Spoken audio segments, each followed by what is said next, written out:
بسم اللہ الرحمن الرحیم، السلام علیکم ورحمۃ اللہ وبرکاتہ۔ امید کرتے ہیں کہ آپ تمام بھائی خیر و عافیت سے ہوں گے۔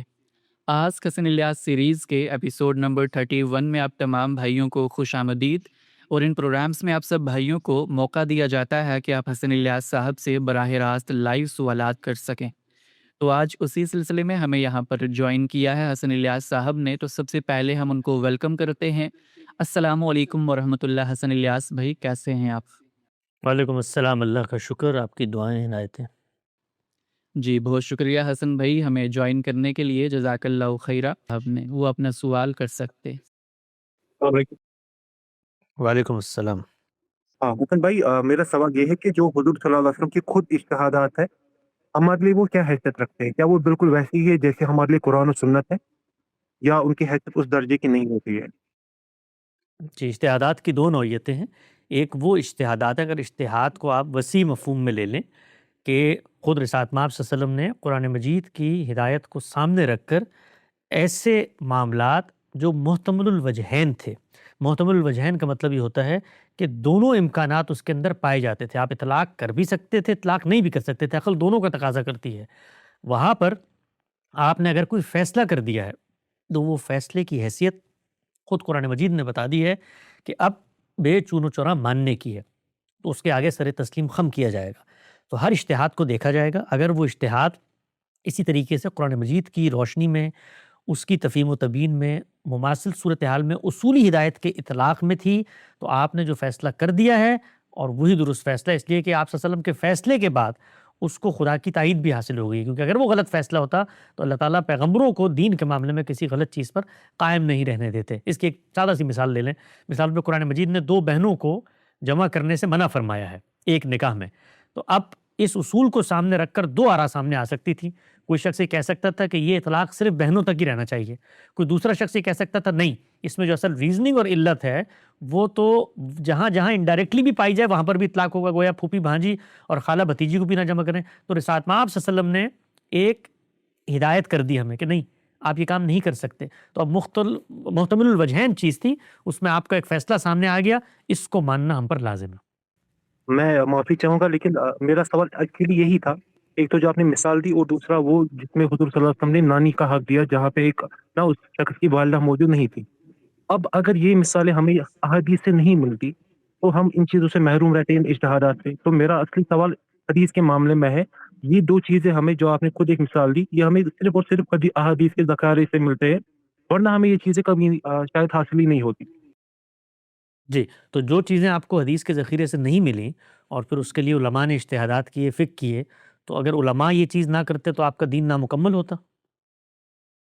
نہیں، ایسا بھی نہیں ہے۔ نہیں ہوتا۔ اس کا مطلب کیا ہے؟ اس کا مطلب یہ ہے کہ دین کی اصل ہدایت موجود تھی، تو پیغمبر صلی اللہ علیہ وسلم کا علم امت کو منتقل ہوا ہے، یہ بڑی غیر معمولی چیز ہے، وہ ہمارے علم کی بنیاد بنتا ہے، خود دین پہ غور و فکر کی بنیاد بنتا ہے، لیکن اس کی یہ حیثیت آپ رکھیں گے، وہ ایک پیغمبر کا علم ہے، سب سے وسیع علم ہے، لیکن مثال کے طور پہ نہیں ملتا، اور بہت سارے معاملات میں نہیں ملا نا، تبھی آگے علماء کو اجتہاد کرنا پڑا۔ مثلا آج اگر آپ کو بٹ کوائن جائز ہے ناجائز ہے یہ حدیث میں نہیں ملتا، تو آپ کیا کہتے ہیں اس کے بارے میں؟ صحیح کہ بات ہے۔ آگے کوئی عالم بڑھے گا اور وہ اجتہاد کر لے گا، تو یہ رستہ تو قیامت تک کھلا ہے۔ تو پیغمبر صلی اللہ علیہ وسلم نے بھی کیا بہت سارے معاملات میں، آپ نے جو کیا اسی سے اصل میں ہمیں رہنمائی ملی کہ آگے کے معاملات میں کیا کام کرنا ہے۔ تو یہی حدیث کا دائرہ ہے، یہ مثال کے طور پر نہیں پہنچتی ہم تک، بہت سارے صحابہ نے نہیں پہنچائی نا۔ سیدنا ابوبکر کے پاس جو یہ والا علم تھا انہوں نے اس کو ضروری نہیں سمجھا آگے پہنچایا، انہوں نے نسخے جلا دیا، تو وہ نہیں پہنچایا، تو کوئی دین کی لازم ہدایت کا نقصان نہیں ہوا، علم کا نقصان ہوا۔ یعنی علم کا نقصان ہوتا تو علم کے نقصان سے بچنے کے لیے پوری امت نے اس کا اہتمام کیا کہ پیغمبر کا علم آگے منتقل کیا جائے، لیکن اس سے کیا نیا دین پیدا ہو گیا؟ رسول اللہ صلی اللہ علیہ وسلم نے کوئی مستقل بذات حدیث میں ہدایت دے دی، وہ ہم تک نہ پہنچی ہوتی اور بہت سارے معاملات میں نہیں پہنچی تو اس سے ہمارا دین ناقص رہ گیا، ایسی کوئی چیز نہیں ہوئی۔ جزاک اللہ۔ جس میں وہ بتاتے ہیں کہ اور فرشتے جو ہے نا، اللہ تعالیٰ حیران رہ جائیں گے جب فرشتے لوگوں کو زنجیروں میں جکڑ جکڑ کر جنت میں ڈال رہے ہوں گے۔ تو حضور پاک سے صحابہ نے پوچھا کہ یہ کون سی زنجیریں ہوں گی؟ تو حضور پاک نے فرمایا کہ یہ نا نظام کی زنجیریں ہیں۔ تو کیا واقعی اس طرح کا کوئی نظام ہونا چاہیے، یا یہ حدیث کی مجھے سمجھ نہیں آتی؟ تو کائنڈلی اس کے بارے میں بتا دیں آپ۔ جی دیکھیے، جو اس طرح کی باتیں کی جاتی ہیں، سب سے پہلے اس کو قرآن مجید کی روشنی میں پرکھ کے دیکھا جائے گا کہ اللہ تعالیٰ نے دین میں کیا کوئی اس نوعیت کی ہدایت کی ہے، کسی عام آدمی کو مکلف ٹھہرایا ہے، جو ذمہ داری دی ہے وہ کہاں پر بیان ہوئی ہے، وہ آیت پڑھی جائے گی۔ تو جو بالعموم چیزیں بیان کی جاتی ہیں وہ تو قرآن مجید سے ہماری اس صدی کے اندر لوگوں نے اخذ کی، ہماری امت کا علم بھی اس سے ناواقف ہے، اور اس کے جو بانی ہیں اس پورے تصور کے وہ مولانا سید ابو العلا صاحب مودودی علیہ رحمہ ہیں، اور ان کی جو تصور پیدا ہوا ہے وہ اصل میں پیغمبر صلی اللہ علیہ وسلم کی جو منصب رسالت سے متعلق ذمہ داریاں تھیں ان کے امتداد سے پیدا ہوا۔ کسی کا مائک کھلا ہوا ہے، غالباً مائک بند کیجیے گا، ان کے امتداد سے پیدا ہوا ہے، اور اس کے بعد انہوں نے پھر قرآن مجید کی جو آیات ہے اقامت دین والی اس سے ایک تصور برآمد کیا ہے۔ اس کی کیا حقیقت ہے؟ ہماری 23 اعتراضات سیریز میں ایک عنوان ہے ریاست اور سیاست کے زیر عنوان، اس میں یہ جو تصور پیدا ہوا ہے کہ آپ نے لازماً نظام کو رائج کرنا ہے، نافذ کرنا ہے، وہ 3 چیزوں سے پیدا ہوتا ہے۔ ایک یہ تصور اقامت دین سے، ایک خلافت کے تصور سے، اور ایک امر بالمعروف اور نہی عن المنکر کے تصور سے، اور چوتھی چیز جہاد کا تصور ہے۔ تو ان کو صحیح جگہ پر اگر رکھ لیں گے تو پھر روایتیں بھی صحیح سمجھ میں آئیں گی، اور پھر ان سے تصورات پیدا ہوں وہ بھی صحیح سمجھ میں آئیں گے۔ اس طریقے سے جو مبہم قسم کی چیزیں ہوتی ہیں ان کو ان کے پس منظر سے، سیاق و سباق سے اٹھا کر بیان کرنا دین کے علماء کا کام نہیں ہے۔ جی، اور شکریہ رابعہ صاحبہ ہمیں جوائن کرنے کے لیے۔ نیکسٹ کالر ہیں محمد بلال صاحب، وہ سوال کر سکتے ہیں۔ جی السلام علیکم۔ میرا سوال ہے ہیلتھ انشورنس اور لائف انشورنس کے ریگارڈنگ۔ پاکستان میں جو بھی کمپنیز ہیں، ای ایف یو ہے، جوبلی ہے، وہ کلیم کرتے ہیں کہ ہماری جتنی بھی پروڈکٹس ہیں وہ حلال ہیں، لیکن جو ہمارے ہاں رائج علماء میں ہم سنتے ہیں وہ اس انٹرسٹ والے سسٹم کا پارٹ ہے۔ تو ایسے تو ہمارے بینکس میں بھی جتنا بھی ہم اپنے پیسے یا سیلریز لیتے ہیں وہ بھی سارا سودی نظام پارٹ بن جاتا ہے۔ تو کیا اس میں آپ ساتھ میں اس کا کوئی سولوشن ہے؟ کیونکہ ضرورت اصل میں سمجھنا چاہیے چیزوں کو، ان کی حقیقت میں جا کے سمجھنا چاہیے۔ انشورنس حقیقت میں کیا ہے؟ 2 طریقے ہوتے ہیں دنیا میں۔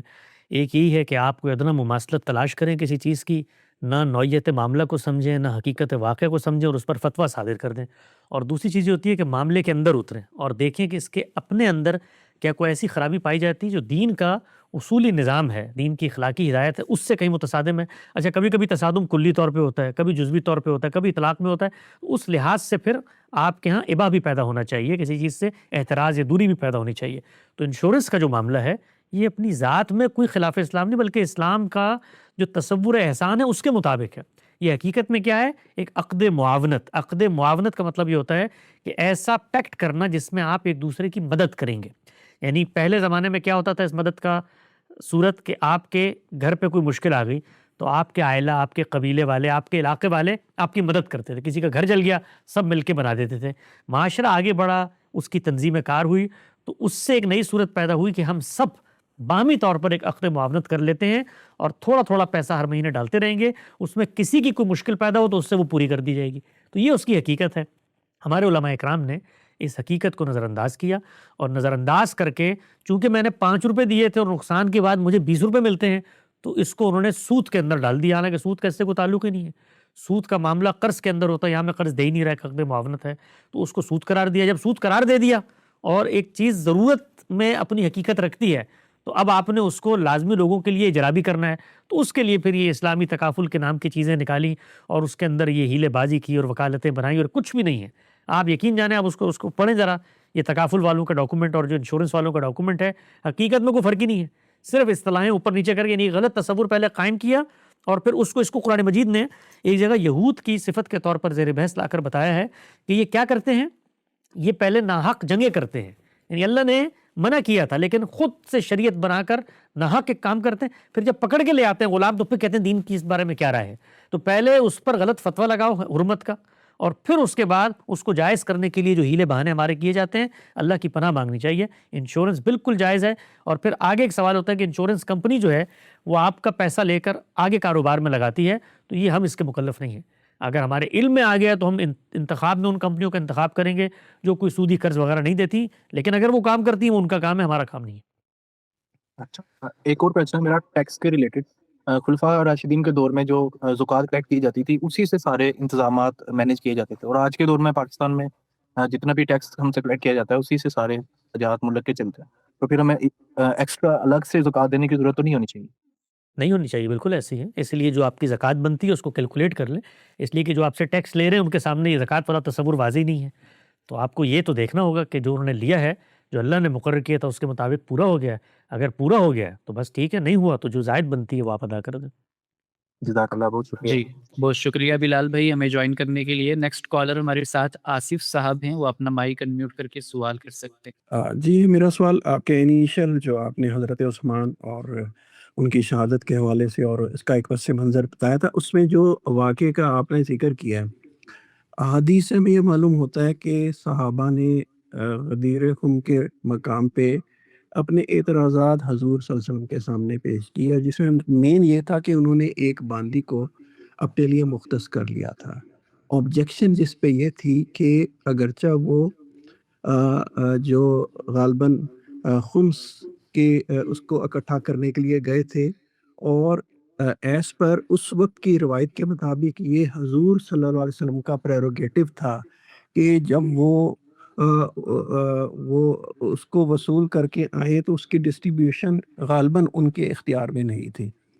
اگر یہ ڈسٹریبیوشن ان کے اختیار میں نہیں تھی اور اس پہ ایک اعتراض پیدا ہوا، تو بظاہر ہمیں یہ لگتا ہے کہ حضور صلی اللہ علیہ وسلم کے الفاظ سے کہ انہوں نے اس چیز کو ایک قسم کی ایک کنکرنس دی ہے کہ جو چیز ہوئی وہ غلط نہیں ہوئی۔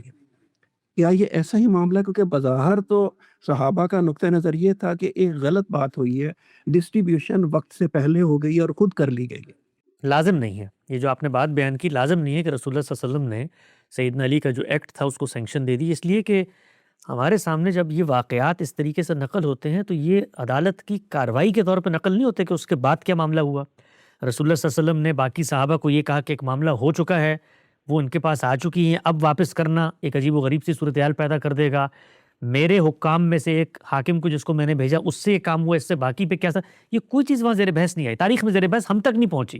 معاملہ ہو سکتا ہے ہوا ہو سکتا ہے اس کے بعد رسول اللہ صلی اللہ علیہ وسلم نے جب یہ بات کی تو جو صحابہ کا تردد تھا وہ ایسے ہی ختم ہو گیا۔ اس تردد کے پیچھے کوئی اور 10 عوامل بھی ہو سکتے ہیں، وہ رسول اللہ تک ویسے الگ الگ سے پہنچ رہے ہوں۔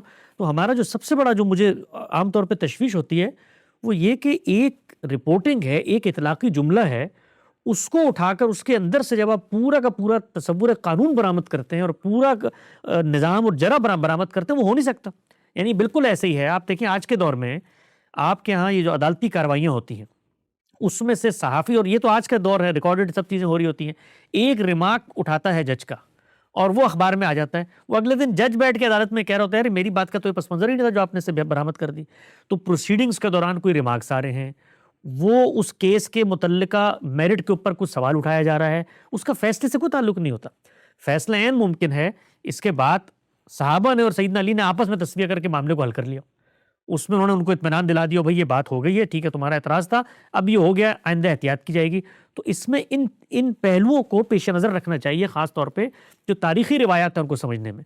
وہ تاریخی روایت میں جو نصیحت کی بات تھی وہ نقل ہو گئی، باقی معاملہ کیا ہوا یہ تاریخ نقل نہیں کر رہی تو اس کا یہ مطلب نہیں ہے کہ رسول اللہ نے سینکشن دے دی، نہ اس کا یہ مطلب ہے کہ سیدنا علی کا ایکٹ بالکل غلط تھا، نہ اس کا یہ مطلب ہے کہ باقی لوگ ٹھیک ہو گئے۔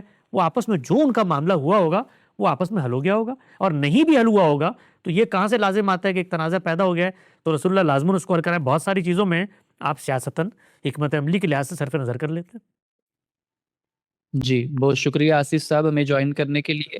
نیکسٹ کالر پرویز صاحب، وہ اپنا مائک انمیوٹ کر کے سوال کر سکتے ہیں۔ جی السلام علیکم حسن بھائی، بہت بہت شکریہ آپ کے ٹائم کے لیے، اللہ آپ کو خوب جزائے خیر دے۔ میرا سوال اس طرح سے تھا کہ میں جب بھی غور و فکر کرتا ہوں آج کے حالات میں، خاص کر مسلمانوں سے ریلیٹڈ، تو مجھے ایسا لگتا ہے کہ ہمارے اندر ایک طرح کا اسپیشل ہونے کا جذبہ یا اس میں ایک طرح کا غرور، یہ ہماری رکاوٹ بن گئی ہے کسی بھی چیز میں مثبت فیصلے لینے کے لیے یا ریئلٹی کو سمجھنے کے لیے یا خود پہ کام کرنے کے لیے۔ یعنی آج کے حالات میں سے آپ نے بھی کئی پروگرام میں واضح کر دیا کہ ہمیں ضرورت ہے خود کی تعمیر کی، ہمارے ایجوکیشن انسٹیٹیوٹ اچھے ہوں، ہمارے ڈاکٹرز انجینئرز اور ان معاملات میں پوری کی پوری عوام اچھی ہو، اور جو خود اپنی سوسائٹی کے لیے بھی کام کرے اور دنیا کے لیے کوئی اچھی چیز بنا کے دے دنیا کو، بجائے اس پہ ہمارا دھیان ہماری اس بات پہ ہے کہ ہم اگر ایمان پہ اکٹھا ہو جائیں گے اور تلوار لے کے بھی نکل جائیں گے تو ہمیں کامیابی مل جائے گی۔ ہمارے پاس کچھ ہم اسلحہ بھی باہر سے خریدتے ہیں لیکن تب بھی ہم سامنے والے کو ہرا دیں گے۔ بالکل درست بات ہے آپ کی، بالکل درست بات ہے۔ اور اس کی اگر آپ وجہ پوچھیں کہ یہ کیوں ہوا ہے، قرآن مجید سے دوری۔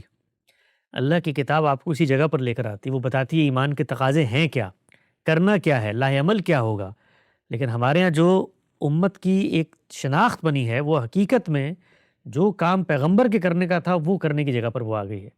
تو نہ ختم نبوت کو اس کی حقیقی کونوٹیشن میں مانتے ہیں، نہ ختم رسالت کو مانتے ہیں. اور جب یہ دونوں تصورات آپ نہیں مانتے تو وہ لاہ عمل حاصل نہیں ہو سکتا جس کا آپ نے ذکر کیا، کیونکہ اس کو نہ ماننے کے نتیجے میں پھر آپ کے لیے ماورائی قوتیں ہیں جنہوں نے مدد کرنی ہے. تو آپ اس کو مانیں گے تو پھر آپ ماورا کی طرف جائیں گے، وہاں پر نصرت اسی طرح ہوگی. بے تیغ بھی لڑے گا مومن تو پھر فتح ہو جائے گی. لیکن اگر اس طرف جائیں گے تو پھر دنیا دارالاسباب ہے، امتحان ہے، شکر کا، صبر کا، اور حقیقت آخرت ہے. دنیا میں ہر چیز کو نافذ نہیں کرنا، آخرت کا نتیجہ باقی ہے، تو پھر اورینٹیشن چینج ہو جائے گی. تو قرآن سے دوری ہے اس کا سبب. جی بہت شکریہ پرویز صاحب ہمیں جوائن کرنے کے لیے. نیکسٹ کالر شمائل نذیر صاحب سوال کر سکتے ہیں. السلام علیکم. وعلیکم السلام. ابرار بھائی اور حسن بھائی، شکریہ آپ کا، کیونکہ استاد محترم سے جو سوال باقی رہتے ہیں تو آپ سے پوچھ لیتے ہیں. حسن بھائی کی سب سے پہلا جو سوال یہ ہے وہ ہے کہ اگر کوئی دین کا موثق عالم بننا چاہے تو سب سے مسئلہ جو آتا ہے وہ معاش کا آتا ہے. تو اگر اس میں آپ کچھ رہنمائی کرتے تھے کہ اس مسئلے کو جلد سے جلد حل کیسے کرے تاکہ زیادہ سے زیادہ وقت دین کی تفقع میں گزرے اور دینی خدمات، تعلیم و تدریس میں وہ باقی وقت گزرے. اور حسن بھائی دوسرا سوال یہ ہے کہ جو المورد ہند ہے نے کشمیر میں ابھی تک سینٹر قائم نہیں کیا، کیونکہ کشمیر موسٹ پاپولیٹڈ مسلم اسٹیٹ ہے انڈیا میں، اور یہاں جو دین کا جذبہ ہے نوجوان میں تو وہ بہت زیادہ ہے. اور مطلب یہاں جو روایتی فکر ہے سلفی، بریلی اور دیوبندی، اور جو تحریکی اسلام ہے، اسلامی جمعیت طلبہ یا جماعت اسلام، وہ بھی اپنی کلمینیشن کو پہنچ چکی ہے. تو وہ شاید المورد ہند کے لیے سب سے بہتر موقع تھا کہ یہاں پہ آ گئی. شکریہ. پہلے سوال کا آپ کا جواب یہ ہے کہ دنیا جو ہے نا جی، اس میں جو کچھ کرنا ہوتا ہے خود ہی کرنا ہوتا. اس میں کبھی ایسا نہیں ہوتا کہ آپ کے ہاں کوئی خواہش پیدا ہوئی ہے تو اس کے لیے ایک پرائس ہے، ایک قیمت ہے جو آپ کو چکانی ہے، اور اس میں خود سے اسباب تلاش کرنے ہیں اپنے ہدف کو حاصل کرنے کے لیے. یہاں پر کوئی چیز پکی پکائی نہیں ملتی. ہر انسان محنت کرتا ہے، اپنی صلاحیت کا جائزہ لیتا ہے. اگر اس کو محسوس ہوتا ہے کہ وہ دین کا ایک محقق عالم بننے کی صلاحیت لے کے پیدا ہوا ہے، اس کو پڑھنے لکھنے میں دلچسپی ہے، تجزیہ و تحلیل میں دلچسپی ہے، وہ چیزوں کے اندر اتر کے ان کا جائزہ لیتا ہے، اور اب اس نے یہ فیصلہ کر لیا تو پھر اس کو یہ غور و فکر کرنا ہے کہ اس کی ایک پرائس ہے، وہ اس نے پے کرنی ہے. اس پرائس کو پے کرنے کے لیے ایک لائے عمل بنانا ہے، اور یہ دیکھنا ہے کہ دنیا بھر میں جب آپ کوئی اکیڈمکس کا کام کرنا چاہتے ہیں تو معیشت کی کون سی متبادل راہیں جو آپ کے لیے کھل سکتی ہیں. تو چند چیزیں تاریخ سے بالکل واضح ہو جاتی ہیں. اس میں پہلی چیز کیا؟ پڑھنے پڑھانے کا کام. جب آپ پڑھتے پڑھاتے ہیں تو اس سے اجرت معاوضہ ملتا ہے، اس سے آپ کا گھر بھر چلنا شروع ہو جاتا ہے. اسی طریقے سے جب آپ اپنا ایک مقام اور نام پیدا کر لیتے ہیں، کوئی آپ کی علمی کارکردگی سامنے آ جاتی ہے، تو مختلف ادارے بنے ہوئے ہیں، وہ ادارے پھر آپ کی لیے مدد اور معاونت کا کام انجام دیتے ہیں. تو اس میں آپ کو فیصلہ کرنا ہے کہ بھئی آپ نے عالم بننا ہے تو آج کے دور میں معیشت کے جو امکانات ہیں ان کو آپ نے اپنانا ہے. اس میں جو سب سے اچھا امکان ہوتا ہے جس میں محقق عالم کی اپنی فکری سرگرمیاں بھی متعلق ہو جاتی ہیں، وہ پڑھنے پڑھانے کا کام ہے. اس کے لیے کچھ آدمی ڈگریاں وگریاں کرتا ہے، تھوڑی بہت کسی اسکول کالج مدرسے میں پڑھانا شروع کر دیتا ہے، اس سے ایک آمدن کا سلسلہ شروع ہو جاتا ہے. یا پھر کوئی پیسیو انکم کا کاروبار شروع کر لیتا ہے، جس طرح ہمارے یہاں آج کل ای کامرس ہیں، کوئی تھوڑا بہت سرمایہ ہے، کوئی والد سے ملتا ہے ادھر ادھر سے، اس سے کوئی ایسی چیز چلا دیں جو آٹو رن پہ چلتی رہے اور اس سے کچھ نہ کچھ آمدن ہوتی رہے. تو اس طریقے سے دنیا چلتی ہے، اور ہر فیلڈ میں اسی طرح سے ہوتا ہے. پھر جب آپ اپنا ایک مقام پیدا کر لیتے ہیں، نام پیدا کر لیتے ہیں، آپ اپنی صلاحیت کا اچھا استعمال کرتے ہیں، تو پھر یہ چیز ذہن میں رکھیں کہ ٹیلنٹ جو ہے نا دنیا میں وہ اپنا رستہ خود بناتا ہے. پھر وہ جو بڑے بڑے ادارے ہیں، بڑے بڑے لوگ ہیں، جو صاحب ثروت لوگ، وہ خود کھنچے چلے آئیں گے. وہ ان کی ضرورت ہوگی، معاشرے کی ضرورت ہوگی آپ کا چولہا جلانا. جس وقت معاشرے کو یہ پیغام مل جائے گا کہ یہ آدمی ملت کی، میری قوم کی، میرے بچوں کی رہنمائی کر رہا ہے، تو وہ پھر آپ کی ذمہ داری آپ اس میں پھر آپ کو پریشان ہونے کی بھی ضرورت نہیں. تو پہلا کام آپ کا کرنے کا ہے، دوسرا کام خدا کے کرنے کا ہے. پہلے کام میں آپ کامیاب ہو جائیں، ڈیڈیکیشن کے ساتھ پڑھیں اور اکتفا کریں اپنے جو کچھ اللہ نے وسائل دیے میں، باقی کام اللہ تعالیٰ آسان کر دیتا ہے. دوسری بات آپ نے پوچھی ہے، ہمارا جو یہ پورا کا پورا منہاج یا فکر یا تحریک ہے میرے بھائی، یہ کوئی اس طریقے سے نہیں ہے کہ ہم بیٹھ کے کہیں فیصلہ کر لیں کہ آج وہاں ادارہ بن جائے. یہ سب افراد پہ مشتمل ہے، اور افراد بھی اسی سوسائٹی میں سے، اس طرح آپ نے بات کی، ہم اسی طرح سے اٹھے ہیں، خود غور و فکر کیا، کچھ چیزیں بنا کر دیں، کچھ تھوڑے بہت ادارے بنے بنائے موجود تھے، اس میں آ گیا، اس میں کارکردگی کا اظہار کیا، کوئی آگے چلا گیا، کچھ اداروں میں فراخی پیدا ہو گئی، اس سے ایکسپینشن ہو گئی، تو یہ سب فطری کام ہے۔ لیکن کوشش میری یہ ہوتی ہے دنیا بھر میں جہاں پر گاندھی صاحب کی فکر کو، تحریک کو عملی طور پر آگے لے کے چلنے والے لوگ ہوں، ان کو منظم کیا جائے، ان کی مدد کی جائے۔ تو کشمیر میں بھی ایک انڈائریکٹ کام بڑے پیمانے پہ ہو رہا ہے، کتابیں چھاپنے کا کام، لٹریچر کی تقسیم کا کام، لیکن کوئی مرجع وہاں پر بیٹھ جائے، کوئی شخص ہو، تو اس کے لیے ضروری ہے کہ وہ پیدا ہو، وہ علم کا پس منظر رکھتا ہو، لوگ اسی کے گرد جمع ہوتے ہیں۔ جی بہت شکریہ شمائل صاحب۔ نیکسٹ کالر شریف بھائی، اپنا مائک انمیوٹ کر کے سوال کر سکتے ہیں۔ السلام علیکم، آواز آ رہا ہے میرا؟ جی جی وعلیکم السلام۔ حسن بھائی شاید مہینہ پہلے آپ سے ایک دفعہ بات ہوا تھا ٹخنے کے ریلیٹڈ، جو مطلب کپڑا نیچے رکھنا ہے یا اوپر، تو اس میں آپ نے کہا تھا کہ جو جن کے دل میں غرور ہوتا ہے، جو ان کے لیے یہ بات ہے کہ وہ ٹخنے رکھتے تھے پہلے کے سردار، بہت زیادہ بڑے بڑے بالکل ہی۔ تو اسی ریلیٹڈ میں نے ایک حضرت ہے ان کی ویڈیو دیکھی ہے، انہوں نے ایک اور دلائل دی کہ ٹخنا ہر حال میں اوپر ہی رکھنا چاہیے۔ انہوں نے یہ دلائل دیا تھا کہ حضرت عمر جب مطلب بالکل اپنی آخری وقت گزار رہے تھے، تو وہاں ان کے پاس ایک بندہ آیا، تو حضرت عمر کا زخمی تھے، ان حال میں بھی اس نے اس کو ڈانٹا کہ بھائی یہ کپڑا تم نے اوپر ہی رکھنا ہے۔ اب ایگزیکٹلی یہ الفاظ نہیں تھے، لیکن معنی یہی تھا، مطلب یہی نکلتا تھا اس کا۔ تو اگر مطلب ایک غرور ہی جو آپ کہہ رہے تھے نا کہ اگر ایک سردار رکھتے تھے کہ جائی پتہ چلے کہ میں سردار گزر رہا ہوں، اگر وہی مطلب تھا تو پھر اتنے زخمی حال میں بھی حضرت عمر اس کو کیوں کہتے ہیں؟ ظاہر سی بات ہے وہ آئے تھے تو وہ کوئی نہ کوئی لحاظ سے صحابی ہی تھے، ان کو تو پتہ ہی ہونا چاہیے تھا ایک حساب سے کہ یار یہ تو تکبر ہے یا ایسا کچھ۔ کیوں پتہ ہونا چاہیے تھا؟ بہت ساری چیزیں ہمیں پتہ ہوتی ہیں، اس میں تنبیہ نہیں رہتی۔ مسلمانوں کو ہر چیز نہیں پتہ، آخر ہم بھی بتاتے ہیں، ہمیں بھی لوگ بتاتے ہیں۔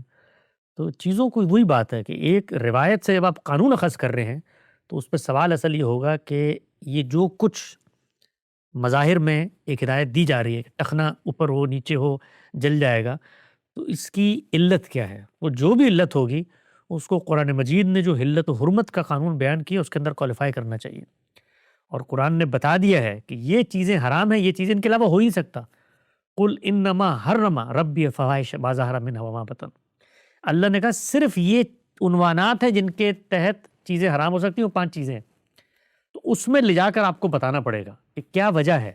وہ وہاں پر وجہ پائی جائے گی تو پھر اطلاق میں حکم ڈلے گا، ورنہ دین میں یہ کوئی چیز حیثیت نہیں رکھتی کہ کسی نے کیا کہا، کسی نے کیا نہیں کہا۔ جو اثر ہے اس کو اس کے پس منظر میں رکھ کے سمجھیں تو بات سمجھ میں آئے گی کہ اس زمانے میں ایک عمومی علامت تھی کہ خیلاء، متکبرین کپڑے لٹکا کے چلتے تھے، تو اس میں سد ذریعہ کے اصول پر کسی صحابی کے پیش نظر یہ نہ بھی ہو تب بھی دوسرا بڑا صحابی اس کو کہنے کا حق رکھتا ہے۔ اور سیدنا عمر کی جو حیثیت ہے وہ صرف صحابی کی نہیں ہے، وہ اس معاشرے کے اندر بھی ایک ان کو مقام حاصل ہے، وہ اس کے تحت بہت سارے فیصلے کرتے ہیں۔ وہ مسجد جانے والے کو پکڑ کے واپس کر دیتے ہیں، کیوں؟ کیونکہ وہ ایک بزرگ ہیں، وہ ایک دانا ہے۔ تو بہت سارے فیصلے اس پس منظر میں بھی ہوتے ہیں۔ تو دین میں جب کوئی چیز سمجھتے ہیں اس میں ترتیب ٹھیک ہونی چاہیے۔ اصل ترتیب کیا ہے؟ قرآن نے حلت و حرمت کی دائرہ کار مقرر کر دیا ہے، رسالت مآب صلی اللہ علیہ وسلم اس کا اطلاق کرتے ہیں۔ اطلاق کیا تو معاشرے میں ہم نے رکھ کے دیکھا کہ یہ وجہ تھی کہ اونٹ سوئی کے ناکے میں داخل ہو سکتا ہے، تکبر کرنے والا جنت میں نہیں جا سکتا۔ تو آپ صلی اللہ علیہ وسلم نے اس پس منظر میں خیلاء کے بارے میں یہ کہا کہ بھائی یہ کام مت کرو۔ سیدنا ابوبکر سامنے تھے، انہوں نے کہا میری تہبند تو ٹھہرتی نہیں ہے، آپ نے فرمایا نعوذ باللہ تم کو تکبر کرنے والے میں سے ہو، بات بالکل واضح ہو گئی۔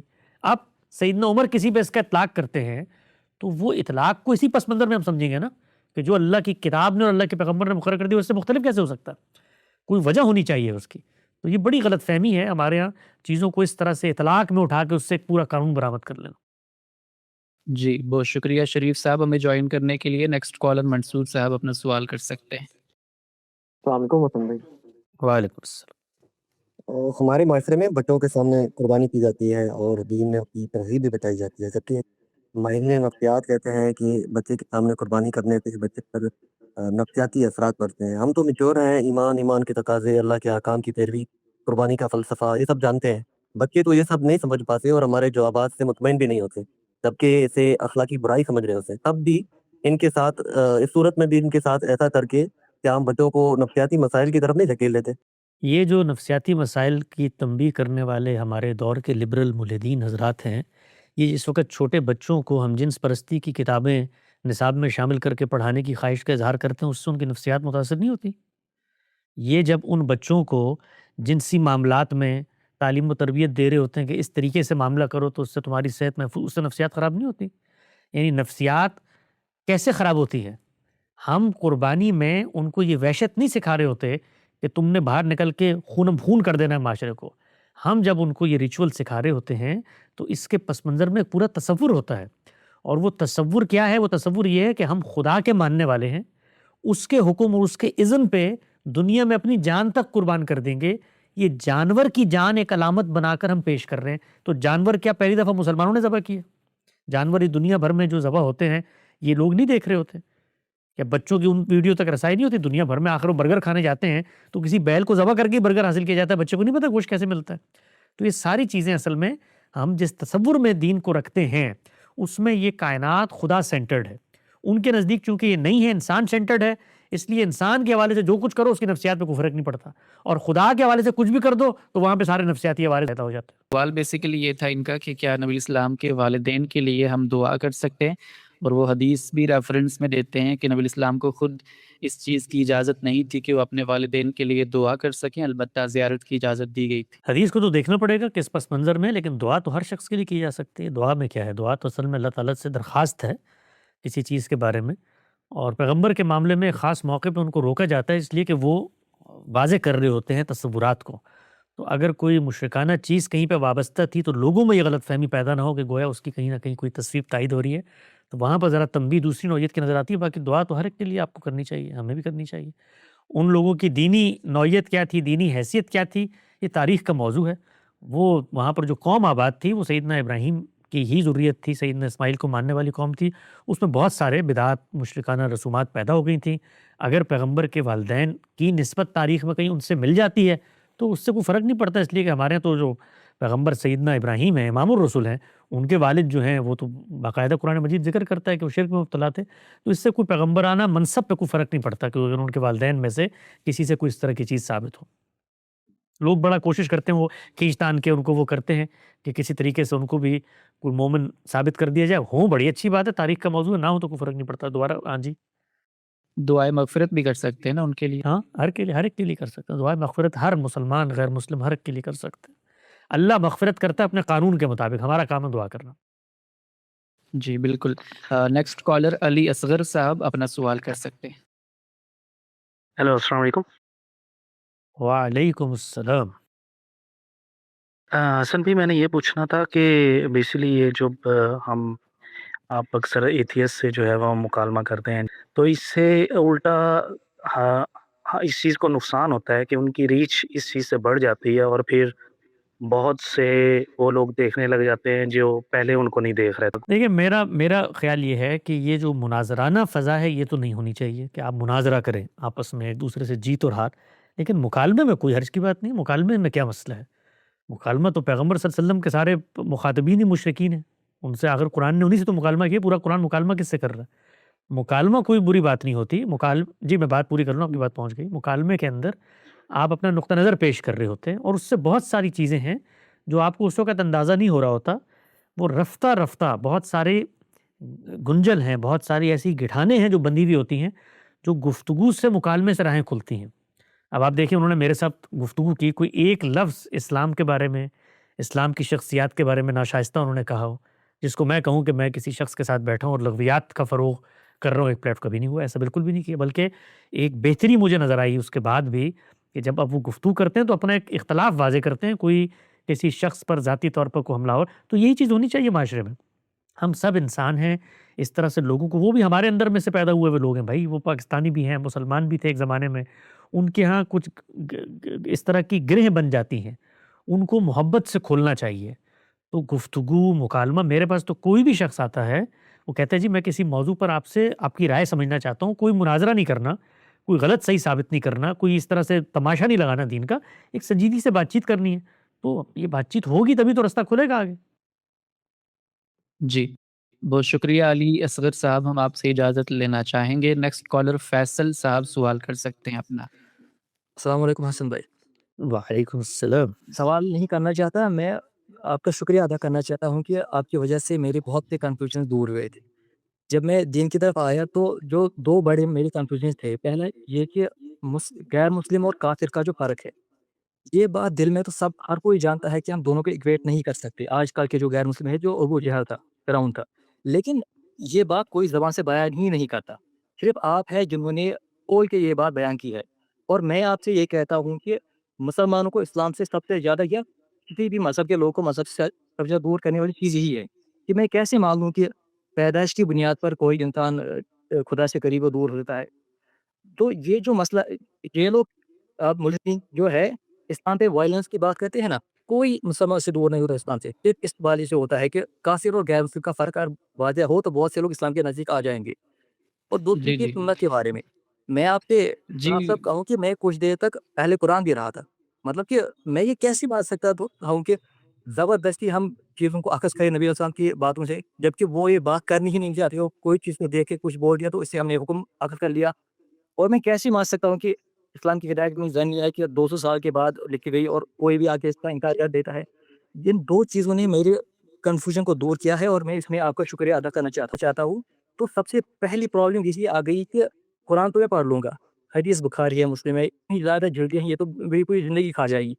تو اگر کسی کتاب میں سنت ریکارڈ ہو جائے تو اگر کوئی انسان دین کا مطالعہ کر جائے، ہم اس کے ہاتھ میں قرآن اور سنت کی وہ کتاب دے سکتے ہیں کہ یہ تو دین کا مستقل بذات چیزیں ہیں، باقی آپ کو ڈیٹیل جاننی ہے تو حدیث کی کتابیں پڑھی ہوئی۔ ہماری جو آپ سب سے پہلے تو آپ کی محبت عنایت، آپ کا شکریہ، ہمارے حق میں دعا کرتے رہیں اللہ تعالیٰ اخلاص کے ساتھ کوئی بات اگر سمجھ میں آئی ہے اس کو پہنچانے کا باعث بنے۔ بسا اوقات یہ بھی ہوتا ہے بہت ساری باتیں جو انسانوں کو حق لگتی ہیں وہ کچھ عرصے بعد وہی ان لوگوں کے لیے حجاب بن جاتی ہیں کہ وہ ٹھیک بات بیان کر رہے ہیں اور خود جو ٹھیک لائے عمل ہوتا ہے اس کا اثر قبول نہیں کرتے، تو دعا ضرور کریں ہمارے لیے۔ دوسرا یہ ہے کہ غامدی صاحب نے 23 اعتراضات سیریز میں سنت کیا ہے کہ زیر عنوان بڑی طویل گفتگو کی ہے، وہ ابھی کتابی صورت میں سامنے آ رہی ہے، تو اس کے اندر انشاءاللہ یہ جو سنت کا علمی ریکارڈ ہے وہ ہماری فقہ کے ذریعے منتقل ہوا ہے، اس کی تفصیل وہاں پہ آئے گی۔ سنت کیا ہے کتاب انشاءاللہ مرتب ہو رہی ہے، 1-2 مہینے میں سامنے آ جائے گی۔ بہت محبت عنایت آپ میرا سے۔ ایک سوال بھی تھا، یہ کوشچن بھی تھا میرا، یہ جو عبداللہ بن جی مسعود رضی اللہ عنہ کی روایت ہے کہ اس عورت پر اللہ کی لعنت ہے جو بال اکھاڑے چہرے سے، بالوں میں دوسرے کے بال لگائے یا دانت کو دور کرے یا پرفیوم لگائے، یہ اس کا کیا کرنا ہے؟ اطلاقی ہیں، یہ روایتیں سب اطلاقی ہوتی ہیں۔ حرمت اور حلت کی بنیاد جو ہے وہ قرآن مجید میں بیان ہو گئی، اس کی روشنی میں ان کو سمجھنا چاہیے۔ تو جہاں پر یہ روایتیں آتی ہیں، جب آپ روایت کی تحلیل کرتے ہیں تو اس کے پس منظر میں چیزیں واضح ہو جاتی ہیں کہ یا وہاں پر مقصود ہے کوئی فحاشی، یعنی یہ جو روایت آتی ہے زیر بحث یہ عورت کی خوشبو لگا کے، تو اس میں آگے بیان ہوا ہے کہ وہ اس ایک مقصد کے تحت یہ کر رہی ہوتی ہے، لوگوں کا اس کی طرف میلان ہو اور پھر وہ ان معاملات میں ان کو لے کے جائے، تو اس لیے یہ حرمت وہاں زیر بحث ہے۔ الاطلاق چیز زیر بحث نہیں ہے کہ یہ کام کر لیا تو اس سے اس طرح سے باقی جو چیزیں آپ نے بیان کی اس میں کہیں مشرکانہ رسومات ہوں گی، کہیں کسی کو دھوکہ دینا مترادف ہوگا، تو اخلاقی تصورات ہوتے ہیں جن کی اطلاقات کے طور پہ یہ چیزیں بیان کی جا رہی ہوتی ہیں۔ جی جی یاسر بہت قاضی شکریہ صاحب نے نا، فیصل صاحب۔ جی میں تھوڑا اسی سوال کو تھوڑا ایکسپلین کرنا چاہتا ہوں۔ انہوں نے اس پہ کہا تھا کہ یہ جو چیزیں تھیں یہ پروسٹیوشنس کا طریقہ تھا خود کو دکھانے کا کہ ہم بزنس کے لیے آ رہے ہیں، اس لیے نبی کریم صلی اللہ علیہ وسلم نے اس کو منع کیا تھا۔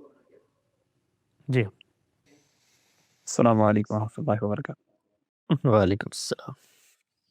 جی میرا سوال آج تھوڑا سا صاحب جو کہ ایتھیسٹ ہیں وہ کچھ ٹائم سے اب سوشل میڈیا پہ زیادہ نمودار ہوتے ہیں، تو انہوں نے ایک بات پر تبصرہ کرتے ہوئے ایک مثال نہیں تو لیکن اس میں ان کا کوشچن جنرل ہے، ان کا اعتراض یہ ہے کہ جب بھی جو نئی ریسرچرس ہے، مثال کے طور پر سر سید خان صاحب کی وہاں مثال چل رہی تھی اور اس کے ساتھ انہوں نے استاد جاوید ہنگامی صاحب کو بھی جوڑ دیا، اور مثال وہ کیس ان کے سامنے اس وقت یہ تھا کہ وہ غلامی کی بات کر رہے ہیں، تو چونکہ یہاں استاد کا بھی موقف یا سر سید صاحب کا بھی موقف کہ غلامی تو پھر بالکل ہی ختم ہو گئی سورۃ المحمد کی آیت نمبر 4 سے جو استدلال کیا جاتا ہے، کیونکہ آپ کو یہ ضرور پتہ ہوگا حسن بھائی کہ روایتی موقف کچھ اور ہی ہے، تو وہ کہہ رہے ہیں کہ وہ ختم نہیں ہوئے بلکہ ہم نے، لیکن استاد بیان کر رہے ہیں کہ وہ اطلاق ہمیشہ کے لیے ختم ہو چکی ہے، تو اسی پر اس کو وہ مثال بنا کے وہ اعتراض کر رہے تھے کہ وہ بیان کر رہے ہیں کہ جب آپ کسی چیز کو مطلب یہ جو آج کی نئی ریسرچ یہ کچھ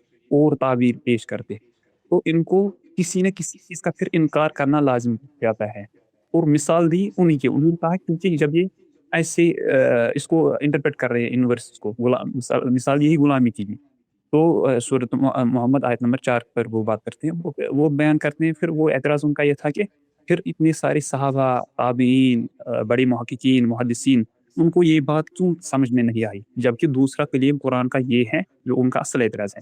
قرآن مبین قرآن مبین ہیں، یہ سمجھنے کے لیے آسان ہے، تو ان کو اتنی آسانی سے یہ بات تب سے سمجھ میں کیوں نہیں آئی کہ یہ ہمارے اعتراض کرنے سے کے بعد 1500 سال کے بعد پھر لوگوں کو سمجھ آنا شروع ہو گیا کہ یہ اس طریقے سے نہیں تھا، یہ اس طریقے سے. تو اس پر آپ مہربانی کر کے روشنی فرمائیں. دیکھیے قرآن مجید جو ہے وہ تو اپنی بات رکھے گا، اس نے جو بات رکھی ہے اس کو وہیں جا کر سمجھا جائے گا، اس پر اگر کوئی اعتراض پیدا ہوتا ہے تو اس کو وہیں پہ رفع کیا جائے گا. دنیا میں جب بھی آپ تنقید کرتے ہیں تو اس کا مسلمہ اصول یہ ہے کہ جو سورس ہے اس کے اوپر تنقید ہوتی ہے. تو تنقید اگر صحابہ کے فہم پر ہے، امت کے اجماع پر ہے، تو پھر یہ مذہب پہ تنقید تو نہ ہوئی. مذہب پر تنقید تب ہوگی جب قرآن و سنت کے کانٹینٹ میں آپ نکال کر یہ بتائیں گے کہ اس کے اندر ایک چیز ایسی بیان ہوئی ہے جو علم اور اخلاق کے مسلمات کے خلاف ہے. تو وہ تو کوئی جرت کر ہی نہیں سکتا، اس لیے کہ وہ اتنا واضح، اتنا مبین، اتنا قطعی ہے کہ وہ تو 2 اور 2 4 کی بات ہے کہ بیان کر دیا ہے کہ جس وقت تمہارا ان کے ساتھ سامنا ہو تو پھر گردنیں اڑائی جائیں گی، کیونکہ جنگ ہے، خدا کا پیغمبر آ چکا ہے، حجت تمام ہو چکی ہے، سزا کا نفاذ ہوگا اور ان کو زمین کے پیٹ سے ختم کر دیا جائے گا. اس کے بعد جب خوب جنگ ہو جائے گی، معاملہ طے ہو جائے گا کہ اب فتح کا ہے، تو اب کیا کرنا ہے؟ تو فرمایا اما منن بعد و اما فدا. 2 ہی امکانات بیان کیے قرآن مجید نے کہ یا ان کو فدیہ لے کر چھوڑ دیا جائے گا یا رحم کر کے بغیر فدیے کی چھوڑ دیا جائے گا. تو اب یہ 2 امکانات قرآن نے بیان کر دیے. اس سے کوئی غلامی کا رستہ کھلتا ہے یا بند ہوتا ہے، یہ یہیں پہ طے ہونا ہے، اس سے آگے نہیں جانا. یہیں پہ طے ہونا ہے کہ غلام بنتے جنگوں میں تھے، قرآن مجید نے بننے کا رستہ بند کر دیا. آگے کی بات پہ تو ہمیں اتفاق نہیں ہے نا ملحدین سے یا جو معترضین ہیں کہ آؤٹ لا قرار دے دینا چاہیے تھا جو موجودہ غلام ہے، وہ ہم اس کو درست نہیں سمجھتے. اس پر قرآن نے جو لاہ عمل اپنایا وہ اپنی اسکیم بیان کر دی ہے، اس کو ہم درست سمجھتے ہیں، اس کا ہم دفاع بھی کریں گے. وہ علم اور عقل کے عین مطابق ہے، تدریج کے ساتھ معاملہ ہوگا، جو کچھ ہے تفصیلات اس کو بیان کر چکے ہیں، دوبارہ دہرانے کی ضرورت نہیں. لیکن غلامی کا جو خاتمہ ہے وہ اس آیت میں اس جگہ پر نہیں ہوا، اس کو یہاں پر زیر بحث لانا ہے. صحابہ نے اس سے مثال کے طور پر پورے صحابہ نے اس سے مختلف مفہوم برآمد کیا، اس سے بھی میرے قرآن پہ کوئی فرق نہیں پڑتا. اجماع اس کے مخالف ہو، میرے قرآن پہ کوئی فرق نہیں پڑتا. ہو سکتا ہے، امکان ہے، اس کا کوئی گارنٹی نہیں ہے کہ ایک بات لکھی گئی ہے وہ لازماً صحیح سمجھی جائے گی. یہ میں اصول میں بات کر رہا ہوں. اس میں آگے بڑھ کر آپ یہ سمجھنا چاہتے ہیں کہ اگر اتنی واضح ہدایت تھی تو پوری جماعت صحابہ ایک طریقے سے اس ہدایت کو نظر انداز کیوں کر رہی ہے، تو اس پہ پھر گفتگو ہوگی. اور ہم آپ سے یہ مطالبہ کریں گے کہ آئیے تاریخ کی یک طرفہ قرات مت کریں، اس کے اندر اتر کے سمجھیں. بتائیے مجھے کس صحابی نے یہ بات کہی ہے کہ رسالت مآب صلی اللہ علیہ وسلم نے قرآن مجید میں یہ بات ارشاد فرمائی ہے کہ غلام نہیں بنائے، ہم تب بھی غلام بنائیں گے، اور ہم نے جنگوں میں غلام بنائے. تو ہم نے پھر یہ سمجھانے کی کوشش کی. غامدی صاحب کا ایک آرٹیکل ہے مقامات ان کی کتاب میں، اسیران جنگ کے زیر عنوان، کہ یہ جو کچھ آپ غلط تصور برآمد کر رہے ہیں صحابہ کی نسبت سے، اس کو بھی اندر اتر کے سمجھیں کہ جنگوں کے اندر یہ جو بندے پکڑنے کے بعد تقسیمات ہوئی ہیں، رسالت پاک صلی اللہ علیہ وسلم نے کہا 10 تم رکھ لو، یہ غلام بنا کر ان کو حوالے کرنا نہیں ہے. اس زمانے میں کوئی منظم جیل نہیں ہوتے تھے، کوئی اس طرح کی ریاستیں نہیں ہوتی تھیں کہ کہیں پر آپ جب تک فیصلہ نہیں ہوتا کہ فدیہ لے کے چھوڑنا ہے یا احسان کر کے چھوڑنا ہے، اس وقت تک لوگوں کے ذمہ یہ کیے گئے. ایک پہلو. دوسرا، خود جنگوں میں غلام پیچھے سے چلے آ رہے ہوتے تھے جو لڑ رہے ہوتے تھے، تو ان کی حیثیت تو غلام بنانے کی ہے ہی نہیں، وہ پہلے ہی غلام تھے. تو ان کا معاملہ وہی تدریج والا ہے جیسے ہوگا. تو یہ کچھ خلط مبس ہے جو آپ لوگوں کو پیدا ہوتا ہے، ورنہ صحابہ اکرام نے بھی اپنی پوری زندگی میں اس اصولی ہدایت سے ہٹ کر کچھ نہیں کیا. جہاں تک امت کے علم کا تعلق ہے تو آپ امام سرخسی کی کتاب اٹھا کے دیکھ لیں، یا اور ہمارے یہاں جو ظاہر الروایت کی کتابیں ہیں یا ہمارے فقہا کی کتابیں ہیں جو اس غلامی کو جائز بھی سمجھتے ہیں، تو وہ قرآن کی اس آیت کے بارے میں یہ کہنے کی پوزیشن میں نہیں ہے کہ یہاں پر پابندی لگ گئی تھی. اس کو وہ کہتے ہیں کہ پابندی لگ گئی تھی، کچھ آثار و روایات کی تفہیم سے اس کو منسوخ کرتے ہیں. تو پھر علم کا مسئلہ ہے. تو آپ پہلے ملحدین اپنی پوزیشن طے کریں، مناظرہ جیتنا ہے مسلمانوں کو نیچے دکھا کر، یا قرآن کی ہدایت کو سمجھنا ہے. ہدایت کو سمجھنا ہے تو ہدایت بالکل 2 اور 2 4 کی طرح ہے کہ غلام بنانے پہ دین نے سورہ محمد میں پابندی لگا دی. صحابہ کرام کا اسوہ کیا تھا وہ ہم نے سمجھانے کی کوشش، اس میں بھی اگر کہیں خلاف ورزی کی ہے کسی نے تو اس کا ذاتی عمل ہے. دین کا ماخذ صرف قرآن مجید اور سنت متواترہ ہے. خلاف ورزی کسی نے کی ہے تو اللہ ان سے پوچھے گا، اور اللہ پوچھے گا تو فہم کی غلطی ہوگی تو ان کو رعایت دے دے گا. لیکن اس کو بنیاد بنا کر اب مذہب پہ اعتراض نہیں کر سکتے.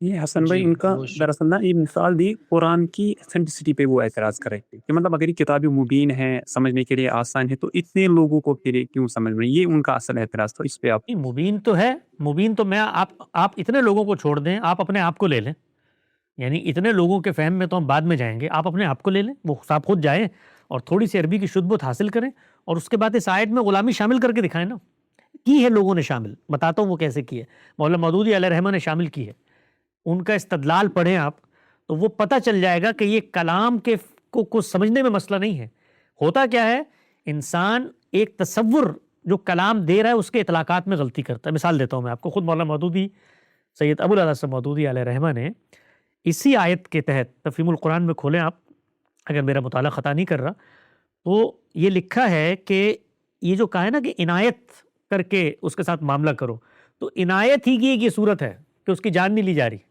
اطلاق کر لیا نا، تو اب اس کا کلام کے مبین ہونے سے کوئی مسئلہ نہیں ہے، اطلاقات میں پھر انسان اپنا کام کرتا ہے، تو کلام تو اتنا مبین ہے کہ میں آپ سے کہہ رہا ہوں کہ اللہ تعالیٰ نے کہا ہے کہ گردنیں مارو، اس کے بعد جب قیدی پکڑ لو تو یا فدیہ دے کر چھوڑو یا احسان کر کے چھوڑ دو، غلامی کہاں ہے اس میں؟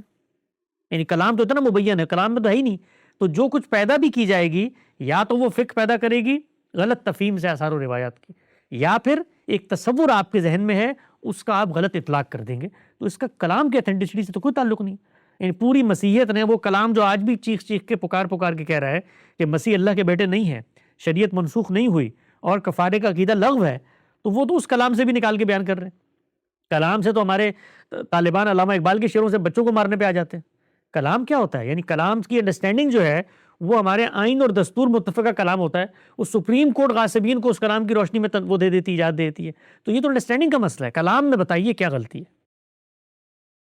جی بالکل بہت شکریہ عبداللہ بھائی، ہمیں عاشق حسین صاحب سوال کر سکتے ہیں۔ السلام علیکم ورحمۃ اللہ، اور خیریت حسن بھائی؟ خیر، دعا، مہربانی۔ جی میرا سوال ہے، نکاح کے لیے کیا ولی کی شرط ضروری ہے؟ حدیث کی بنیاد پر علماء نکاح کے لیے ولی کی شرط کو ضروری مانتے ہیں اور صحابہ کے اجماع کی بھی بات کرتے ہیں، سادہ زبان میں ان کے نزدیک بنا ولی کے نکاح منعقد ہی نہیں ہوتا، برائے مہربانی آپ رہنمائی فرمائے۔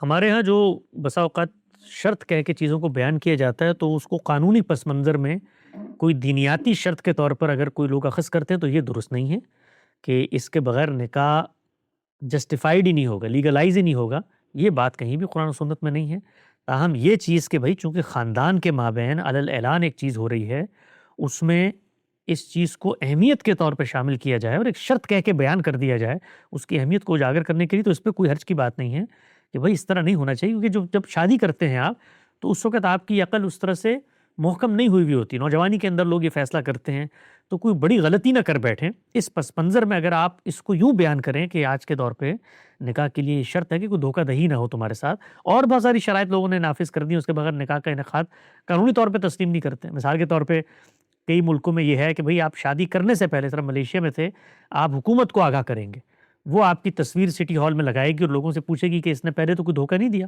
تو اب ایک شرط ایک سد ذریعہ کے اصول پہ شامل کر دی تاکہ وہ جو اسٹرکچر اور نظام ہے وہ خراب نہ ہو، تو اس پس منظر میں آپ ایک جس کو آپ کہتے ہیں اخلاقی نوعیت کی تنبیہ کے طور پہ یہ شرط عائد کریں تو بڑی اچھی بات ہے، لیکن سرکمسٹانسز کسی شخص کے ایسے ہیں کہ وہ بالکل صحیح جگہ نکاح کرنا چاہ رہا تھا، والدین کے یہاں کوئی دشمنی پیدا ہو گئی، اب وہ کہیں ملک سے باہر چلا گیا، اس نے وہاں ولی کی اجازت کے بغیر نکاح کر لیا، تو اس سے نکاح پہ کوئی فرق نہیں پڑتا۔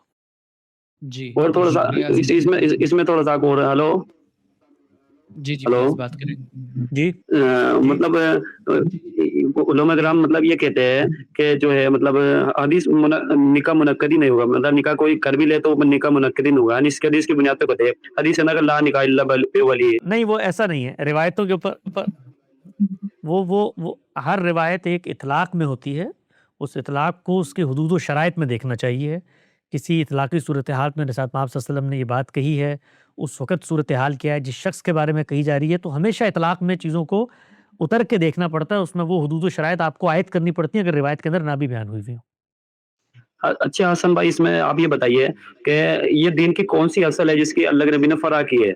وہ نہیں، وہ اصل تو سد ذریعہ کا اصول ہے کہ آپ کسی ایسی جگہ پر، اصل میں یہ ہے کیا، جب آپ شادی کرتے ہیں تو خاندان کی رضامندی سے ہو رہی ہوتی ہے نا، باپ نے پیدا کیا ہے آپ کو، پیدا کیا ہے، پالا پوسا ہے، سنبھالا ہے، اس میں اگر مثال کے طور پر آپ اتنا بڑا فیصلہ کرنے جا رہے ہیں تو یہ اجازت یا اس کے علم میں نہ لانا قطع تعلقی ہے، دین نے منع کیا ہے اس سے. یعنی آپ ایسے موقع پر اپنے والدین کو شامل نہیں کرتے تو اس کا مطلب یہ کہ مقاطع ہو چکا ہے. تو اس کے بارے میں تنبیہ اور ہدایت ہے کہ یہ کام نہیں کرنا چاہیے. اچھا، ایک اور سوال ہے حسن بھائی. آپ نے کسی ویڈیو میں کہا تھا کہ میں نے جو ہے نماز کو حدیث سے برابر کرنے کی کوشش کی مگر مجھے اس میں ناکامی ہوئی. تو میرا سوال یہ ہے کہ ایک دو مثال آپ ایسی بتائیں جو حدیث میں نہ ہو اور نماز میں ہم عمل کرتے ہو. آپ ایک حدیث بتا دیں، صرف ایک حدیث جس میں رسول اللہ صلی اللہ علیہ وسلم نے یہ فرمایا ہو کہ لوگوں آؤ آج میں تمہیں نماز پڑھانا سکھاتا ہوں. ایک حدیث. اچھا، نہیں حدیث یہ آتی نا کہ نماز اس طریقے سے پڑھو جس طرح تم مجھے پڑھتے ہوئے دیکھتے ہو. کیا مطلب ہوا اس کا؟ اس کا مطلب کیا ہوا؟ مجھے جس طرح پڑھتے ہوئے دیکھتے ہو، گویا میں نماز تمہارے سامنے پڑھ رہا ہوں تو یہ تو سنت کے ذریعے نماز کا اجرا ہے، عمل ہوتا ہے. اس کو یہ کہ کسی شخص نے دیکھ کے لکھ لیا اس سے میں نماز اخذ کر رہا ہوں، یہ تو بالکل ہمارے موقف کی تائید کی روایت ہے. سلو کما رأیتمونی، اس طرح نماز پڑھو جیسے مجھے نماز پڑھتے ہوئے دیکھا. تو نماز سے لوگ واقف تھے، نماز کے ارکان سے واقف تھے. نماز بن ہی نہیں سکتی اصطلاح صلاۃ کی اگر وہ پیچھے پہلے موجود نہ ہو. ہمارا موقف تو پہلے سمجھیں کہ کیا ہے کہ نماز کی ابتدا رسول اللہ صلی اللہ علیہ وسلم نے نہیں کی. کیا یہ کہنا ہے مخالفین کا کہ ابتدا صلی اللہ علیہ وسلم نے کی ہے؟ یہ تو قرآن مجید کے خلاف ہے. خود رسول اللہ صلی اللہ علیہ وسلم کو ایک طرف رکھیے، قرآن بتا رہا ہے موسیٰ کو نماز کا کہا، مسیح کو نماز کا کہا، نوح کو نماز، ہر ایک کو نماز کی باتیں کی، قبلہ مقرر کیے. تو نماز کا تصور تو پہلے سے موجود تھا. جس قوم میں وہ زیر بحث آ رہی ہے وہ نماز پڑھتی ہے، حرم میں حج کرتی ہے، نماز نہیں پڑھتی. ان لوگوں کے بارے میں جو ایمان نہیں لائے قرآن مجید کہہ رہا ہے وَيْلٌ لِّلْمُصَلِّينَ، بربادی ہے حرم کے پروت ان نمازیوں کے لیے، نماز پڑھنے والوں کے. مسلین نماز پڑھتے ہیں وہاں حرم میں. تو نماز تو جاری و ساری چیز ہے. نماز کا تصور پوری انبیاء کی تاریخ میں موجود ہے. روزے کا روزہ خود قرآن نے بتایا کہ یہ اس لیے تم پر فرض کیا گیا ہے جس طرح سے پچھلی امتوں پہ فرض کیا گیا لعلکم تتقون. حج بتایا، حج پہلے سے ہو رہا ہے. رسول اللہ صلی اللہ علیہ وسلم کی حج کی تاریخ آتی ہے کہ نبوت کے اقرار سے پہلے اب حج کیا کرتے تھے، نمازیں پڑھا کرتے تھے، اعتکاف کیا کرتے تھے. لوگ سمجھتے ہیں جیسے کہ وہاں پر کوئی مولدین کی قوم آباد تھی. بھائی وہ پیغمبروں کی روایت میں کھڑے ہوئے لوگ تھے. قریش کے 12 ڈپارٹمنٹ تھے، وہ حج کی خدمات انجام دیتے تھے. اس کے اندر بدعت شامل ہو گئی تھی. تو اب جب نماز کا اجرا ہوا ہے بطور سنت کے، اصل جو سوال ہے جس کا ہم جواب دیتے ہیں کہ قرآن مجید اس کی تفصیل کیوں نہیں کر رہا؟ کیوں نہیں کر رہا تفصیل قرآن مجید؟ اس لیے نہیں کر رہا کہ پیغمبر کے ذمہ کر دی ہے اس نے، لوگ اس سے واقف ہیں. اب پیغمبر نے جو ترمیم کرنا ہے، تغیر کرنا ہے، اضافہ کرنا ہے، ریپلیسمنٹ کرنا ہے، وہ پیغمبر کی ذات کرے گی. وہ اپنی ذات میں کر کے پوری کی پوری امت کو سکھا کے چلے جاتے ہیں. ہزاروں لوگ آپ کو نماز پڑھتے ہوئے دیکھ رہے ہیں، اسی روایت سلو کما رأیتمونی دیکھ رہے ہیں، اور وہ آگے لاکھوں کو منتقل کر رہے ہیں، لاکھوں کروڑوں کو منتقل کر رہے ہیں. یہ ہے عملی تواتر کا وہ ذریعہ علم جو بے خطا ہوتا ہے. آپ یہ کہتے ہیں نہیں قرآن نے اس لیے نہیں بتائی کہ لوگ واقف ہی نہیں تھے نماز کیا ہے، اب وہ ہمیں حدیث سے پتہ چلے گی. یہ تصور ہے جس کی نفی کی جا رہی ہوتی ہے. حدیث میں جو کچھ نماز کے بارے میں آیا ہے وہ آپ صلی اللہ علیہ وسلم نے کیفیات، آپ ابھی آج کل غام صاحب فقہ النبی کے تحت وہی نماز کی حدیث سے پڑھا رہے ہیں. اس میں جو کچھ چیزیں آتی ہیں وہ اسی کی تفصیل ہوتی ہیں کہ یہ اختیاری اعمال ہے، ان میں رسول اللہ کی دعائیں، آپ کا اسوہ، یہ نقل ہوتا ہے. نماز سے لوگ واقف ہیں. تو خبر واحد سے ہم نماز اخذ نہیں کرتے کہ نماز پتہ نہیں تھی کہ قرآن مجید نے کہہ دیا کہ نماز پڑھو، اور ہمیں پتہ نہیں تھا حدیث میں آیا نماز کیا چیز ہوتی ہے. اس کی نفی کی جا رہی ہے. سمجھ میں آئی بات؟ سلفی حضرات یہی تو کہتے ہیں نا کہ نماز جو ہے ہمیں حدیث سے ملی ہے، جبکہ آپ کا کہنا ہے حدیث کہ سے ملی ہے، حدیث سے ملی ہے یہ کہہ کر اصل میں وہ یہ کہہ رہے ہوتے ہیں کہ قرآن مجید میں اس لیے زیر بحث نہیں آئی. قرآن مجید نے جب نماز کا لوگوں کو نہیں پتا تھا نماز کیا ہے، بھئی پتا تھا لوگوں کو. حدیث میں جو چیز آتی ہے وہ آپ صلی اللہ علیہ وسلم نے نماز کیسے پڑھی ہے اس کی تفصیل آتی ہے، یا اس میں غلطی ہو گئی ہے تو اس کو دہرانا کیسے ہے، اس میں اختیارات تھے تو آپ کا اپنا انتخاب کیا، یہ چیزیں آتی ہیں. باقی ہم کہاں سے اخذ کر رہے ہیں نماز؟ پیغمبر سے اخذ کر رہے ہیں، پیغمبر کی ذات سے اخذ کر رہے ہیں. اس نے اجماع اور تواتر کے ذریعے اس کو پہنچا دیا ہے. اس اجماع اور تواتر میں جو چیزیں آئی ہیں ان کا بیان، توضیحات حدیثوں میں بھی آ جاتی ہیں. اچھا جناب، کوئی جی ایک مثال بتا دینا آپ کہ جو ہے مطلب ہم نماز میں پڑھتے ہیں وہ حدیث میں موجود نہیں ہے. چلیے سب سے پہلے مثال لے لیتے ہیں کہ آپ نماز کے اندر آپ نے کھڑے ہونا ہے اور ہاتھوں کو اٹھانا ہے اور اٹھاتے ہوئے آپ کی کیفیت کیا ہوگی، یہ کسی حدیث نے مجھے بتایا. اور ہاتھ تو میں یوں بھی اٹھا سکتا ہوں، ہاتھ میں یوں بھی اٹھا سکتا ہوں، ہاتھ میں پیچھے سے لا کے بھی اٹھا سکتا ہوں. زیر بحث ہی نہیں ہے اس لیے کہ لوگ جانتے ہیں. اب بتائیں. بالکل. یہ مثال دی ہے صرف، یہ بتانا یہ مقصود ہے کہ جب آپ اس سے ثابت کرنے جائیں گے تو 10 سوالات لوگ پوچھیں گے. 10 سوالات لوگوں کے پیدا ہوں گے کہ بھائی یہ جو کیفیت ہی بتائی ہے یہ تو میں کسی اور طریقے سے کر لیتا ہوں. تو وہ امت کا علم آپ کو دیکھ کے نماز اخذ کر رہا ہے. اور میں نے تو اس سے آگے بڑھ کے بات بتائی ہے کہ کوئی ایک حدیث بھی یہ بتا ہی نہیں رہی کہ آؤ میں بتاتا ہوں کہ نماز پڑھنی کیسے ہے. ایک روایت بھی نہیں بتا رہی. پوری روایتیں غامدی صاحب نے قانون عبادات کے تحت جتنی روایتیں ہیں نماز سے متعلق وہ میزان میں جمع کی ہیں. کسی ایک روایت کے یہ الفاظ نہیں ہیں کہ مسلمانوں قرآن میں صلاۃ کا حکم آیا ہے, تم لوگ واقف نہیں ہو اس سے, آؤ میں تمہیں بتاتا ہوں نماز کیا ہے. اچھا حسن جی بھائی، اس بہت سے پہلے جو سوال تھا اس سے متعلق تھوڑا سا اور کنفیوزنگ میرا، اس کو اور پوچھنا چاہتا ہوں میں. وہ سورہ اعراف کی جو آیت نمبر 33 ہے نا، اس میں حرام چیزوں کا ذکر ہوا ہے. تو میں نے عالم صاحب سے بولا تھا کہ جو ہے اس میں یہ ہے کہ حق تلفی کرنا حرام ہے. اب اگر مطلب لڑکی کی مرضی کے بنا اس کا نکاح کیا جا رہا ہے تو اس کی حق تلفی ہو رہی ہے. تو وہ روایت اس میں کہاں بیٹھ رہی ہے پھر؟ تو یہ بولے کہ رسول صلی اللہ علیہ وسلم کی مخالفت کرنا گناہ ہے، وہ گناہ کے زمرے میں بیٹھ رہی ہے. تو یہ میرے بات سمجھ میں نہیں آئی تھی، مطلب تو اس کا آپ صحیح جواب دیجیے، مطلب کیا ہے؟ کوئی بھی دنیا میں حق تلفی ہوگی اس کا ہم اطلاق کریں گے. اجتہادی اطلاق ہے. مثال کے طور پہ کسی بچی سے بغیر پوچھے آپ یہ کر رہے ہیں. حق تلفی کی نوعیتیں مختلف ہوتی ہیں. یعنی شرک بھی حق تلفی ہے، کسی کا مال کھانا بھی حق تلفی ہے، کسی کی تصویب اور تائید کے بغیر فیصلہ کرنا بھی حق تلفی ہے. تو نوعیتیں اور مدارج ڈفرینٹ ہوتے چلے جائیں گے. حق تلفی تو حق تلفی رہے گی.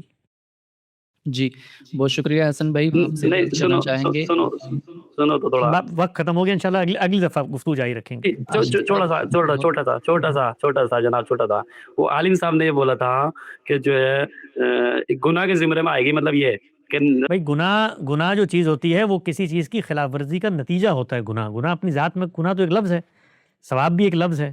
گناہ اور ثواب شریعت میں نہیں ہوتے. شریعت میں اصل چیز ہوتی ہے کہ کیا چیز ہے جس کی خلاف ورزی کی ہے، جس پر کوئی عتاب یا سزا ہوگی، اس کو گناہ کہا جاتا ہے. کون سا اچھا کام کی جس کے نتیجے میں اجر ملے گا، اس کو ثواب کہا جاتا ہے. تو وہ کوئی وجہ ہونی چاہیے نا. تو جیسے وہ روایت میں آیا نا کہ ولی کے بنا نکاح نہیں ہوتا، تو جو ہے یہ رسول وسلم کی مخالفت ہے. رسول کی مخالفت یہ تب ہوگی، رسول کی مخالفت نہیں ہے. رسول اللہ صلی اللہ علیہ وسلم نے کسی ریزننگ پہ کوئی بات کہی ہے، کسی وجہ پہ کوئی بات کہی ہے، اس وجہ کو ہم سمجھیں گے. اس وجہ کو اگر ہم نہیں مانتے تو ضرور اللہ تعالیٰ ہم سے مواخذہ کرے گا. وہ وجہ سمجھنی چاہیے نا. وہ وجہ انہوں نے سنت میں جاری نہیں کی بطور نکاح کی شرط کی، کہ نکاح کے جو شرائط ہیں خود قرآن مجید میں بلکہ زیر بحث آ گئے، اس میں وہ چیز موجود نہیں ہے.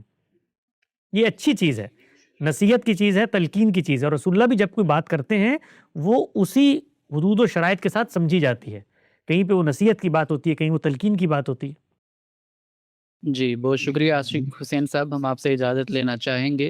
جزاکم اللہ خیرہ حسن بھائی ہمیں جوائن کرنے کے لیے. ہم اپنے پروگرام کا اختتام یہیں پہ کرتے ہیں. اللہ حافظ. السلام بہت شکریہ. علیکم.